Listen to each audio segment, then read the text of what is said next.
Iran के supreme leader Ayatollah Khamenei ने America को साफ और सीधा संदेश दे दिया है, न कोई समझौता होगा, न कोई दबाव काम करेगा।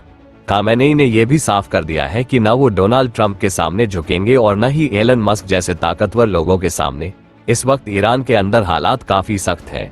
कई इलाकों में इंटरनेट पूरी तरह से बंद है। इसका कारण है ईरान का एक खास सिस्टम, जिसे किल स्विच कहा जा रहा है। जैसे ही यह किल स्विच एक्टिव किया जाता है, एक ही पल में जमीन और आसमान दोनों जगह इंटरनेट बंद हो जाता है। सिर्फ मोबाइल नेटवर्क ही नहीं, बल्कि सैटेलाइट इंटरनेट भी ब्लॉक हो जाता है। यानी एलन मस्क की कंपनी का स्टारलिंक नेटवर्क भी काम नहीं कर पा रहा। इसी वजह से कहा जा रहा है कि यह कदम सीधे तौर पर मस्क के लिए भी एक बड़ा झटका है। अब अमेरिका की कोशिश है कि ईरान किसी तरह बातचीत की मेज पर आए, समझौता करे और अपने फैसले बदले। लेकिन खामेनेई का जवाब बेहद सख्त है। उनका कहना है, अगर जंग लड़नी है तो हम मैदान में लड़ने के लिए तैयार हैं, और अगर इंसाफ और बराबरी के दायरे में बातचीत करनी है तो उस दायरे में बात के लिए भी हम तैयार हैं, लेकिन दबाव में कोई फैसला नहीं होगा।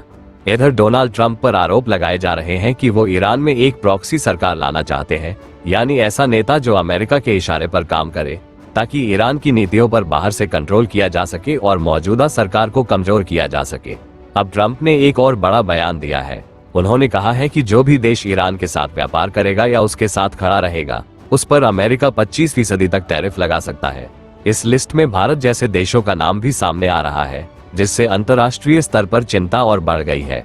हाल ही में अमेरिका और इजराइल ने ईरान पर सैन्य कार्रवाई की थी, जिसके जवाब में ईरान ने भी पलटवार किया। इसके बाद ये साफ हो गया कि ईरान अब दबाव में आने वाला नहीं है। कई विशेषज्ञ मानते हैं कि अब ईरान को यह एहसास हो चुका है कि उस पर सीधे कब्जा करना या उसे झुकाना आसान नहीं है। इसी वजह से अब युद्ध के साथ साथ जानकारी की लड़ाई भी तेज हो गई है। सोशल मीडिया और न्यूज प्लेटफॉर्म पर लगातार डर फैलाने वाली खबरें सामने आ रही है, ताकि लोगों के मन में घबराहट बढ़े और हालात और बिगड़े। इसका सबसे बड़ा नुकसान आम लोगों को हो रहा है। व्यापार रुक रहा है, इंटरनेट बंद है और लोग डर के साए में जीने को मजबूर है। इन हालात के लिए कई लोग सीधे तौर पर डोनाल्ड ट्रंप, एलन मस्क और इजराइल के प्रधानमंत्री नेतन्याहू को जिम्मेदार ठहरा रहे हैं। वहीं दूसरी तरफ आयतुल्लाह खामेनेई को कई मुस्लिम देशों और संगठनों का समर्थन भी मिल रहा है, जिससे उनका रुख और मजबूत होता जा रहा है। फिलहाल हालात बेहद नाजुक है। एक गलत फैसला पूरे मिडिल ईस्ट को युद्ध की आग में झोंक सकता है। लेकिन एक बात साफ है, ईरान झुकने के मूड में नहीं है और अमेरिका के लिए भी यह टकराव आसान नहीं होने वाला। अब देखना यह होगा कि आगे बातचीत का रास्ता खुलता है या फिर दुनिया एक और बड़े टकराव की ओर बढ़ती है।